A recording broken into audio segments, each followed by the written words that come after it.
देवी, आपको क्या प्रतीत होता है कि श्री कृष्ण यहाँ इस मंदिर में मेरी आराधना करने आए हैं?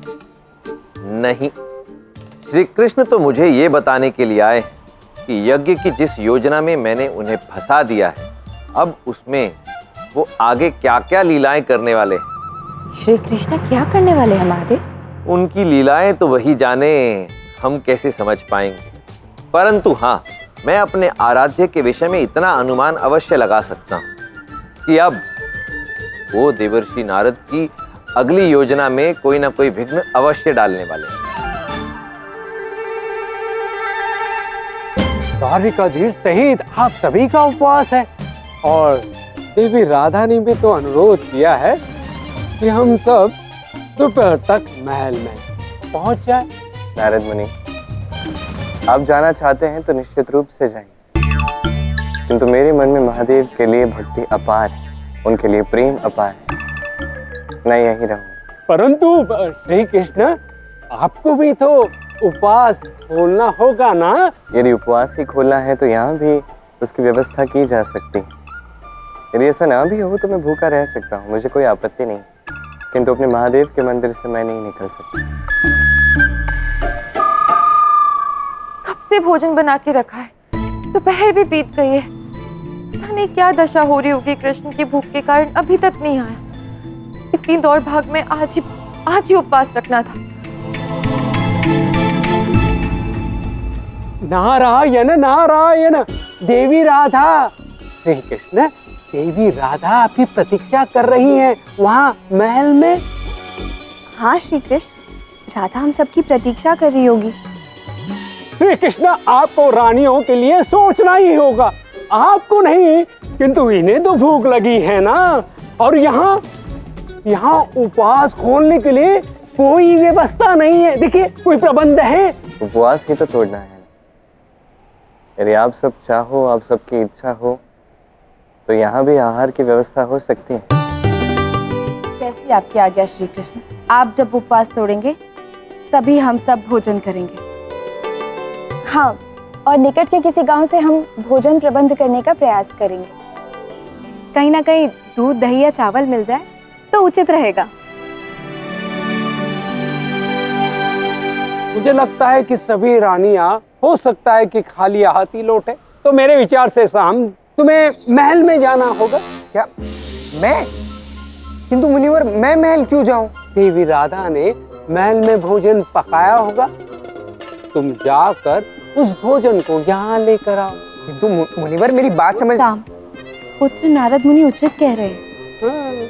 आज तुम्हारे पिताश्री के साथ तुम्हारी माता का भी उपवास है, और यदि अत्यंत ढूंढने पर भी भोजन ना मिला तो महल का भोजन तो होगा।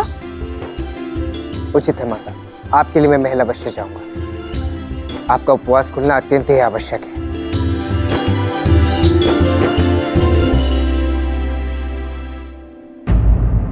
अब तक नहीं आए। कृष्ण के साथ सभी को भूख लगी होगी। श्री राधा, आप शीघ्र ही सबके लिए भोजन बांध कर दे दीजिए। साम, तुम अकेले क्यों आए हो? अन्य सभी कहाँ पर हैं? यहाँ तो दूर दूर तक मनुष्य के घर नहीं दिख रहे हैं। हम 8 हैं, तो हम सब अष्ट दिशाओं में चलते हैं। हाँ, हम में से सबको एक एक दिशा में भोजन ढूंढना चाहिए। तो ठीक है, हम भोजन ढूंढ के कुछ समय में यहाँ एकत्रित होते हैं। श्री राधा, पिताश्री के महल लौटने की बिल्कुल भी इच्छा नहीं थी। वो वहीं महादेव की आराधना करना चाहते थे, और इसीलिए तो अष्टभार्या भी उनके लिए समीप के गांव से भोजन की व्यवस्था करने के लिए गई थी। किंतु नारद मुनि ने मुझे आपके समक्ष भोजन लाने के लिए भेजा है। साम, मैं भी सारा भोजन बांध देती हूँ, तुम कृष्ण को अच्छे से भोजन करवा देना। अवश्य।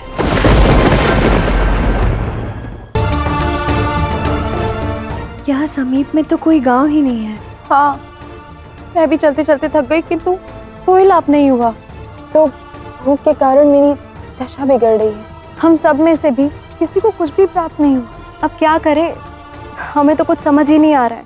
हमारे समक्ष भी कोई उपाय नहीं है।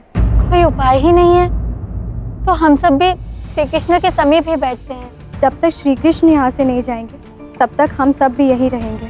हाँ, यही उचित रहेगा। हम श्री कृष्ण को छोड़कर द्वारका नहीं जाएंगे।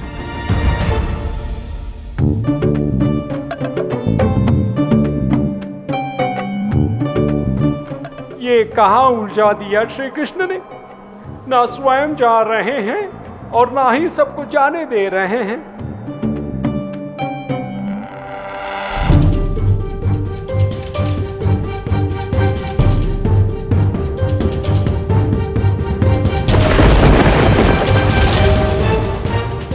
राम, मैंने सारा भोजन बांध दिया है। खीर, पूड़ी, चावल, मिठाइयाँ, सब कुछ। और ये रहा दूध। शीघ्र जाओ, ध्यान से जाना। और हाँ, ये दूध उबाला हुआ है, भाप में शीतल हो जाएगा। जाते ही सबसे पूर्व कृष्ण को ये दूध पिला देना, उनकी भूख थोड़ी शांत हो जाएगी।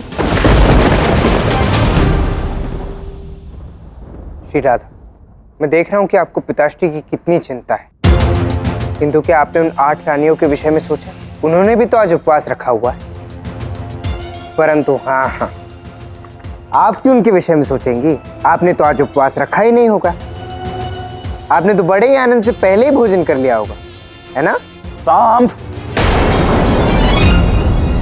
सदैव इस प्रकार की द्वेषपूर्ण बात करने में तुम्हें क्या सुख आता है? क्यों नहीं रखेगी राधा उपवास? जिस प्रकार कान्हा की सभी पत्नियों ने कान्हा के साथ उपवास रखा है, वैसे ही राधा ने भी रखा है। और राधा तोड़ेगी भी उपवास कान्हा के साथ। और मुझे नहीं लगता इसमें तुम्हें कोई आपत्ति होनी चाहिए। जाओ, रहने दीजिए। शाम, तुम जाओ, अपना कार्य पूर्ण करो। मैंने सबके लिए भोजन बांधा है।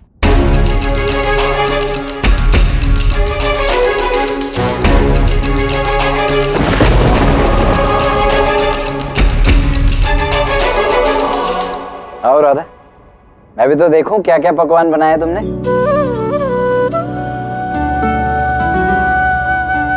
आहा, अति उत्तम। इस प्रकार का स्वादिष्ट भोजन इतनी अधिक मात्रा में पकाना एकमात्र तुम ही ये कर सकती हो राधा। अच्छा सुनो, अब भोजन तैयार करके तुमने कान्हा के लिए भेज तो दिया ही, तो मेरी मानो तुम स्वयं भोजन करने की तैयारी कर। नहीं दाऊ, जब तक कृष्ण भोजन नहीं कर लेता मैं कैसे कर सकती हूँ? ये क्या बात हुई राधा? कान्हा के लिए भोजन भेज तो दिया है तुमने, उसके पास पहुंच जाएगा, वो खा भी लेगा। तब तक तुम तैयारी तो करो। नहीं, जब तक ये सुनिश्चित नहीं हो जाता कि कृष्ण ने भोजन कर लिया है, तब तक मैं भोजन ग्रहण नहीं करूंगी। अब तुमसे हट करके मैं कहाँ जीतने वाला हूँ भला? ध्यान रखना। कितना स्वांग कर रही है ये राधा।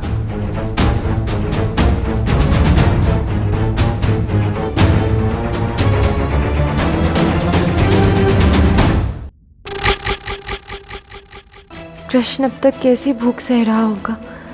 जब तुम्हें भूख लगती है तो तुम एक क्षण नहीं रुकते। कृष्ण, क्या करूं? कैसे तुम्हारी भूख शांत करूं?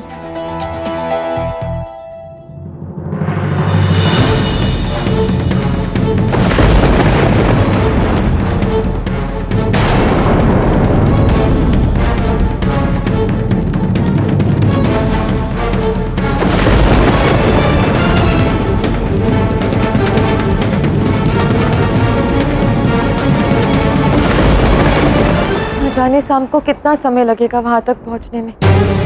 कृष्ण की क्या दशा होगी? अब एक ही मार्ग है कि उसे थोड़ा सा भी दूध मिल जाता तो उसे तृप्ति मिल जाती। अब मुझे वही करना होगा जिससे कृष्ण की भूख शांत हो सकती है।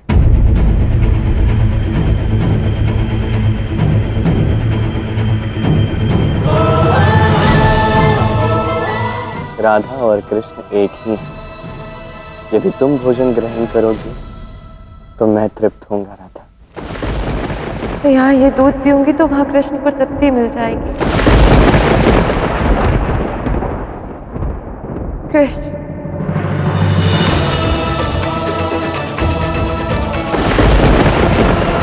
पाने को ही प्रेम करे,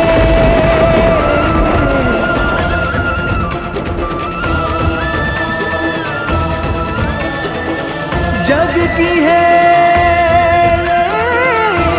ये रीत।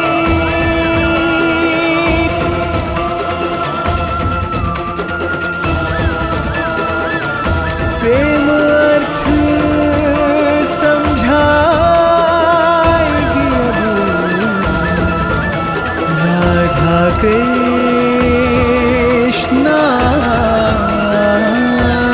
की प्रीत।